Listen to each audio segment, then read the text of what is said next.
Okay, that's it. Judge's notepad. This is your best friend at most tournaments when you're judging forms and weapons all day long. So over the next 90 seconds or so, I'm going to break down how to use this. Maybe you're new to judging, you're not really sure how to use it, or you've been judging for a long time, you make your little notes. Check this out, check the system out. Whether you have the fancy grid like this, you will at the US Open, by the way, and all ProMac events, or if you have a scratch pad, same thing. When you have a division, in this case, it's a division of 6 people. We all know at the US Open, it's probably going to be like 26 people, right? Huge divisions. When you score, you can only give a 9, 8, 7, and 6 to one person. Those 9.99, 9.98, your first, second, third, fourth place score. But then after that, you might give a lot of 9.95s, 9.94s, 9.93s, or maybe even 9.92s for the extra large divisions, okay? How do you keep up with all that? You got to make notes. You got to try to keep up with it properly.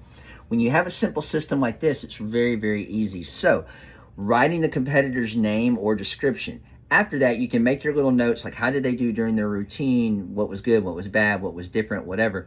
But then after the first competitor, they get 1 hash mark.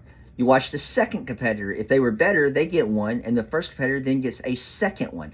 And that way you can keep adding hash marks to competitors you've already seen if the other people are better than them. So the people with the most hash marks are the people that are, last place, the bottom people. Because at the end, whoever only has 1, they didn't have anyone else better than them, so they're your 9, they're your first place, right? That seems like a very rudimentary system, but it works, and it's very transparent. And when you have a division of 20 people, it's very, very important to keep great notes and have a great tracking system. The relative scoring that we do really helps out with that, because as I watch competitor number 1, I know what they did. I watched the second competitor, I think they were better, so they get 1 hash, they get 2 marks, and then I watch the third competitor. If I thought the third competitor was the best, they get 1 mark. The other competitor gets the second mark, and then the first competitor gets a third mark, a first, second, and third, and then so on and so on. I'm always comparing them relative to the other people. So as I move through my division, I'm actually putting people into place as I go. I may have to make a few final decisions at the end if I have a huge division of like 22 or 23,